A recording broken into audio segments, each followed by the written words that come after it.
Esta noche en Desde las Cámaras, ¿cuáles son las prioridades de la agenda legislativa del PRI? Nos lo cuenta la diputada Cintia López Castro. Además, conoceremos los avances y las propuestas en Puebla con Néstor Camarillo, quien es presidente de la mesa directiva de este Congreso, y también el análisis de las reformas a la Ley de Ciencia, Tecnología que se están analizando en el Congreso de la Unión. Desde las Cámaras comenzamos. En los últimos días, diversos actores políticos han expresado la importancia del diálogo legislativo como uno de los principales instrumentos para fortalecer nuestro sistema democrático. Con el inicio del periodo ordinario en ambas cámaras, los trabajos de las comisiones ordinarias han comenzado a discutir y analizar los diversos dictámenes que quedaron pendientes el año pasado. Uno de ellos es la eventual discusión y aprobación por parte del Senado de la República del llamado Plan B en materia electoral, que fue remitido con modificaciones por la Cámara de Diputados. De igual manera, se comienzan a enlistar una serie de iniciativas en los terrenos económico, social, productivo y de seguridad que se espera sean aprobadas en las próximas semanas. Para todo ello, el diálogo y la voluntad política seguirán siendo factores determinantes para evitar alguna parálisis legislativa que a nadie beneficia. Desde aquí seguiremos poniendo bajo la lupa todo este quehacer legislativo. Y esto es lo que se debatió durante la semana de inicio del periodo ordinario de sesiones. En la Cámara de Diputados, el Pleno aprobó expedir la Ley de Protección del Espacio Aéreo. Con este dictamen se aprovechará la capacidad estratégica, técnica y de uso de la fuerza de la Secretaría de la Defensa Nacional, así como la coordinación con todas y cada una de las autoridades civiles para proteger el espacio aéreo mexicano. Con ello, proteger nuestra soberanía nacional. Ello permitirá que las autoridades detecten con oportunidad, rapidez inusitada actos desplegados en el espacio aéreo que constituyan probables hechos delictivos. Además, en San Lázaro también se presentaron diversas iniciativas de ley en materia de migración, educación y contingencia inflacionaria, entre otras. Proponemos un plan de emergencia inflacionaria, un programa de apoyo a la producción de los bienes de la canasta básica, con apoyos y estímulos a las micro y pequeñas empresas productoras de bienes de la canasta básica. El segundo, un fondo de contingencia inflacionaria para salvaguardar la economía familiar y que las familias con menores ingresos, los que tengan menos de 3 salarios mínimos, puedan ser acreedores a este apoyo durante 4 meses al año. Y el tercero, una reforma a la industria eléctrica, a la ley de la industria eléctrica, para reducir, en caso de inflación máxima, las tarifas en un 20%. Mientras tanto, en el Senado de la República, el presidente de la mesa directiva, Alejandro Armenta, expresó: los sismos ocurridos en la madrugada del pasado lunes en Turquía y Siria nos exhortan a manifestar nuestra solidaridad con esos pueblos hermanos. Además, llamó a guardar un minuto de silencio. También en la Cámara Alta se aprobaron diversas reformas, entre ellas una para apoyar a los artesanos en nuestro país. Estos artistas artesanos requieren que haya financiamiento para que transformen sus talleres en pequeñas microindustrias. Por su parte, el presidente de la Junta de Coordinación Política del Senado de la República expresó: es importante destacar que ya iniciamos en una mesa de trabajo plural a revisar perfiles para los nombramientos que tenemos pendientes de procesar en el Senado mexicano. Desde las cámaras, Claudia Ivette García. Como cada semana, es momento de ir con la entrevista que nos preparó nuestro compañero Víctor Sánchez Baños. Hoy hay organismos municipales, estatales, federales y empresas privadas que tienen el control de la distribución del agua a todo el país. Sin embargo, lo que hubiera sido un avance en la privatización para su distribución a la población resultó un rotundo fracaso. Estas empresas, con la complicidad de autoridades municipales, hacen cobros estratosféricos por el consumo y cortan, ante la falta de pago, el suministro, aun cuando es considerado un derecho humano. Aunado a lo anterior, cientos de colonias habitacionales en todos los rumbos del país carecen de agua potable. Los afectados, generalmente los más pobres, se ven en la necesidad de contratar suministro de pipas para que les lleven agua a sus casas. ¿Cómo poner orden en el manejo del agua potable en el país? De esto platicaremos con el senador por Querétaro, Gilberto Herrera Ruiz, de Morena. Nuestra posición es ya prohibir la privatización del agua, sea una función del Estado y una obligación del Estado en ello, y asimismo poner indicadores. ¿Qué significa ese hecho humano? Uno es la cantidad de agua que se le debe dotar a todo mexicano, y estamos estableciendo que son 100 litros por habitante en ese sentido. Segundo, Al día. Al día, exactamente, por habitante. El segundo es también la accesibilidad. ¿Sí? Que la gente no tenga que caminar más de media hora de forma temporal por ahorita, mientras se genera la infraestructura y demás para que llegue entubada a su casa, no tenga que caminar más de media hora para tener acceso pues a esa cantidad de agua. La calidad misma del agua, que también tiene que ver con ello, y el precio que debe de pagar la gente. También puede ser que por un costo muy alto la gente no tenga acceso al agua, de tal manera en zonas de muy alta marginación y alta marginación se establece que no puede ser más allá del 3% de una unidad medida de administración, los primeros 10 metros cúbicos. Ya después de 10 metros cúbicos, sí, la gente se puede poner tarifas más altas en ese sentido. Esto significa 90 pesos actuales por los primeros 10 metros cúbicos y después ya se puede ver tarifas más grandes. Entonces, garantizar la accesibilidad del agua, el Estado va a estar obligado en ese sentido, tanto así por ser un derecho humano, y pues la obligación de tener que dotar a todos los mexicanos de este vital líquido para ello, pero sobre todo ya quitar la privatización. Y también estamos estableciendo un artículo en donde se tienen 2 años para lo que ya se haya privatizado, se devuelve al Estado con su indemnización correspondiente en ese sentido, pero con un costo accesible para la gente y sobre todo la gente muy pobre, y eso también se establece en la ley. Pero igual se debe ser el Estado el encargado de ello. O sea, no se puede hacer del agua un negocio como se está haciendo en varias ciudades. Háblese Cancún, háblese Mérida, Puebla, Querétaro, Aguascalientes, etcétera. No puede estar, y sobre todo que hasta empresas extranjeras están inmiscuidas en este gran negocio que significa el agua potable en la distribución, y el Estado tiene toda la capacidad para poderlo hacer. Háblese municipios, que es los que tienen por obligación constitucional el proveer ese servicio, o los gobiernos de los estados en caso que un municipio no tenga esa capacidad. La primera prioridad es el agua potable para la gente, ¿sí? Claro. Esa es la primera prioridad. La segunda será, y por el derecho a la alimentación también, el agua para la agricultura. En tercer posición, el agua de la industria, y en el último será el agua para las minerías. De tal manera que si una cuenca no hay suficiente agua para proveer a las mineras, pues no habrá actividad minera en ese momento, ¿eh? Y esa es la prioridad. Por ejemplo, Monterrey, que padeció ese problema de agua, no era un problema de falta de agua, era una mala distribución. 30,000 millones de metros cúbicos concesionados a los privados y solo 1,000 destinados a la población. Entonces, si te fijas, eso es lo que ha estado pasando. Se han estado dando concesiones, se han dado al asunto privado, y se ha olvidado de la población en ese sentido. Y eso mismo sucede en Querétaro y en varias ciudades. Entonces, agua hay, nada más hay que distribuirla correctamente, y por eso en la ley está poniendo las prioridades, que primero se debe establecer el agua para la gente, después el agua para la alimentación de la gente, y después la cuestión industrial y demás. La nueva ley de aguas, que a nivel federal se discutirá tanto en la Cámara de Diputados como en la Cámara de Senadores, lleva varias aristas que deben vigilarse. Las empresas privadas tendrán que entregar las concesiones de distribución a municipios con su respectivo pago de indemnizaciones, obviamente. Al mismo tiempo, se pondrá orden en la distribución de líquido, con prioridad en el consumo humano.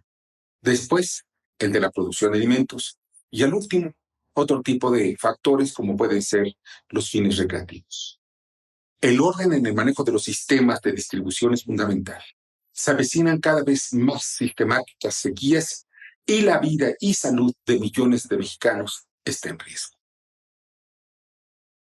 Y está aquí Alicia Salgado para explicarnos en qué consisten las reformas sobre la Ley de Humanidades, Ciencia, Tecnología e Innovación enviada por el presidente López Obrador al Congreso de la Unión. Alicia, buenas noches. ¿Cómo estás, Adriana? Qué gusto de saludarte. Igualmente, Alicia. Fíjate que esta iniciativa ha sido ampliamente revisada por la mayor parte de los sectores que participan en la ciencia, tecnología y en la investigación. El tema es que el sector privado, el sector académico la ha cuestionado severamente y el ordenamiento al llegar a la Cámara de Diputados desde finales del periodo pasado no tenía incorporado ninguno de los cambios sugeridos. Esto ha polarizado un poquito a la sociedad tecnológica o científica de México, porque se considera una imposición. Entre otras cosas, se eliminan subsidios a universidades privadas, por ejemplo, para investigación o becas a los sistemas de becarios de universidades privadas también. Y se concentra en el sector público la decisión definitiva de en qué vas a investigar o no, o qué es lo que va a tener fondos públicos. En general se argumenta que ha sido muy abusado este sistema y que en realidad no se ha traducido en una muy buena dosis de investigación académica. Sin embargo, yo creo que los institutos de investigación que tienen, por ejemplo, las universidades públicas como la UNAM, la Universidad de Guadalajara, la Universidad de, hasta la Universidad Michoacana, tienen investigación aplicada, o la Universidad de Baja California. Hay que ver y revisar de qué manera se asimilan por las sociedades de manera regional. Pero hoy por hoy la discusión está ahí, es una de las reformas prioritarias que se presentó el grupo de Morena, y algo que me parece sustantivo es la 8ª prioridad. ¿Qué quiere decir? Que podría estar pasando simplemente por mayoría, tienen la mayoría suficiente, el 50+1 en la Cámara de Diputados, ya salió de la comisión dictaminadora el dictamen y en cualquier momento lo presentan al Pleno. Hay discusión, sí, en el Senado de la República este martes pasado, por ejemplo, Gustavo Madero inició una cruzada para pedir que se haga un parlamento abierto, cosa que no ocurrió en la Cámara de Diputados, para que se analicen todas las propuestas que está haciendo la sociedad civil.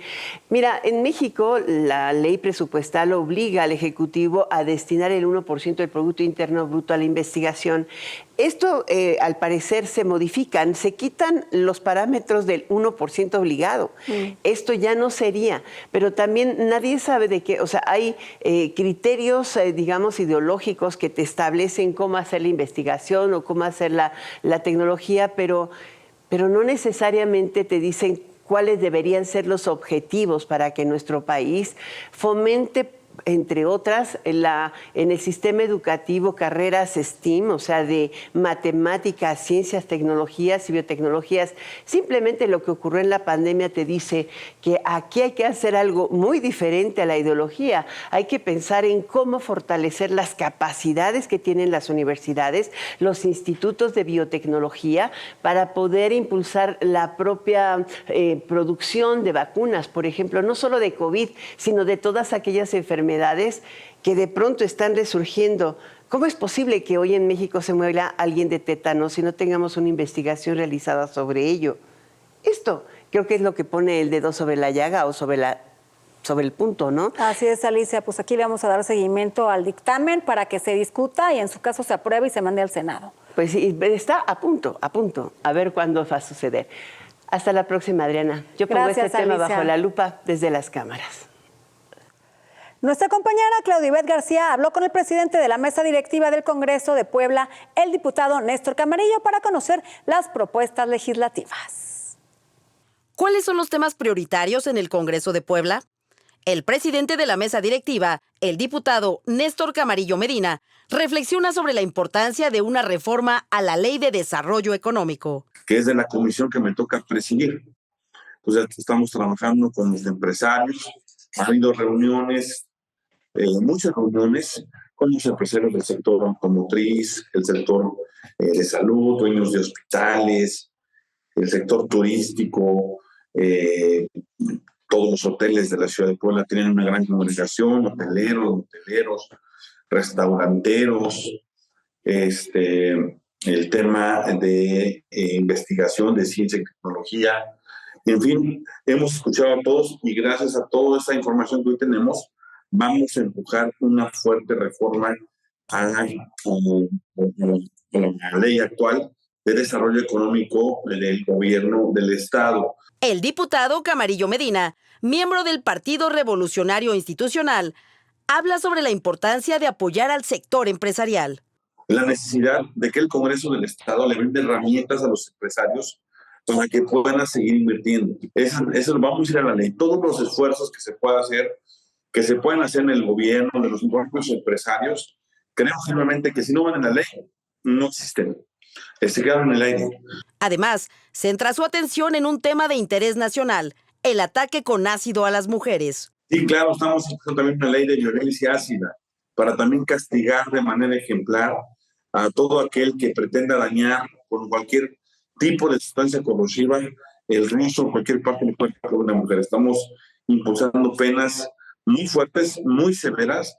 Ya han habido casos en el Estado de México, en Jalisco, y Puebla, desafortunadamente, pues ya estamos en un deshonroso segundo lugar en ataque con sustancias corrosivas a mujeres. Finalmente, el presidente de la mesa directiva del Congreso de Puebla reflexiona sobre la importancia de los congresos locales. Sin duda, que escuchen a los congresos locales, que también tengamos voz, porque por lo que proponemos, lo que siempre exponemos y los temas que vamos sacando adelante, se quedan solo en el Estado. Estaría muy bien, y yo aplaudo este tipo de programas, en el que podemos compartir lo que pasa en Puebla, lo que le está pasando a Puebla, pero también quisiera saber lo que le pasa al Estado de Oaxaca y su Congreso local, qué está haciendo, qué podemos atraer de lo que hacen allá, qué pueden atraer de lo que se hace en Puebla, y que haya una gran comunicación. Desde las cámaras, Claudia Ivette García. Vamos a un corte comercial y no se vaya, porque a nuestro regreso hablaremos con la diputada Cintia López Castro, quien es secretaria de la Comisión de Educación, para conocer la agenda legislativa del PRI. Necesitamos que se apoyen a posgrados, que se apoyen a maestrías y que sobre todo, pues la educación, que es el único motor que permite que una persona tenga un destino diferente a su origen, es la educación. Entonces vamos a dar la batalla.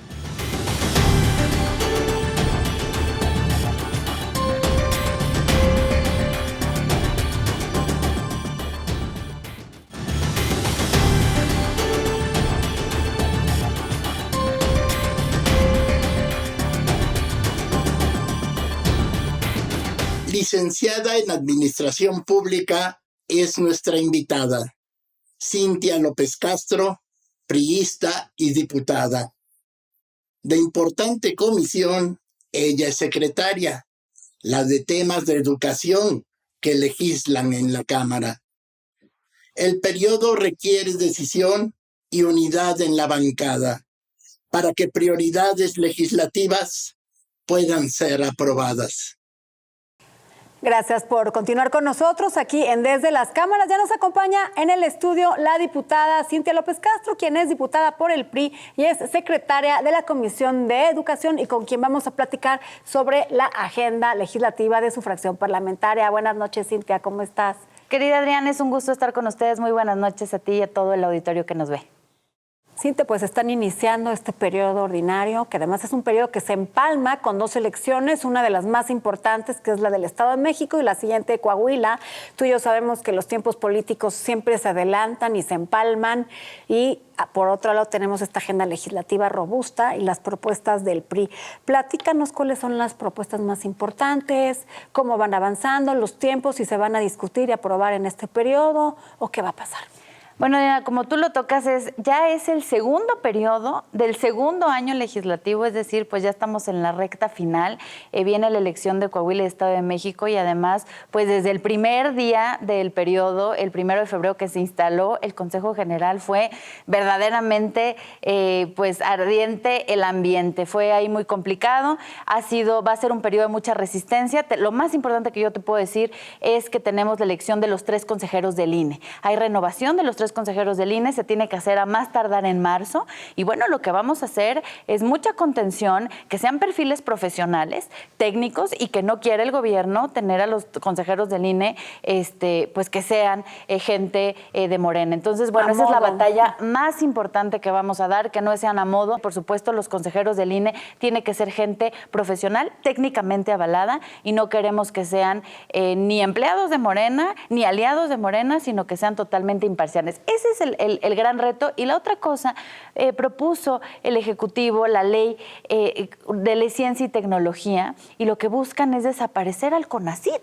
El CONACYT, que todos lo conocemos, que ha dado becas pues a muchísimos jóvenes, a millones de jóvenes, que gracias al CONACYT hemos tenido jóvenes destacados que no podrían pagar la universidad o una maestría o un posgrado si no fuera por el CONACYT. Entonces, bueno, pues ahí vamos a estar desde la Comisión de Educación y Ciencia y Tecnología. Y bueno, lo que mencionas tú, el futuro de nuestra sociedad y de todas las sociedades son los avances tecnológicos. Y bueno, estos jóvenes, si no tienen estas becas, pues van a migrar a otros lugares a conseguirlas y se van estos talentos de nuestro país. Se invierte un porcentaje mínimo en ciencia, el 1% de lo que aprobamos en la Cámara de Diputados va para ciencia. La comunidad científica nos ha buscado, Adriana, y bueno, pues necesitamos mayor inversión en la ciencia, necesitamos que se apoyen a posgrados, que se apoyen a maestrías y que sobre todo, pues la educación, que es el único motor que permite que una persona tenga un destino diferente a su origen, es la educación. Entonces vamos a dar la batalla. Y bueno, con todo. además, Cintia, la ciencia eficientiza procesos y disminuye costos. Es una inversión, no es un costo, no es un pasivo, es un activo en el que se tiene que invertir. Estoy leyendo dentro de las iniciativas un tema que ahorita me salta a la vista, la creación del Registro Nacional de Agresores Sexuales. Un tema muy importante, la creación de este ¿Y registro. qué crees, Adriana? Que eso, porque además, Adriana, que tú que eres muy feminista, ya los agresores sexuales no podrán ser candidatos, porque se nos han colado varios. Entonces, si alguien es deudor alimentario y no paga la pensión de sus hijos, no podrá ser candidato, y estamos trabajando en una ley que la presentamos. Uy, se van a quedar puras mujeres. Si no pagan la pensión alimentaria, cada vez existen más hombres irresponsables que no están pagando. Bueno, todos los hombres irresponsables que no están pagando la pensión ya no pueden ser candidatos, pero además vamos a que se les pida en los trabajos una carta donde no son deudores alimentarios, porque necesitamos que cumplan la responsabilidad y la corresponsabilidad con sus hijos en la alimentación. Se nos carga demasiado la mano a las mujeres. Cintia, otro tema, servicio de energía eléctrica de forma gratuita para las poblaciones de más bajos recursos.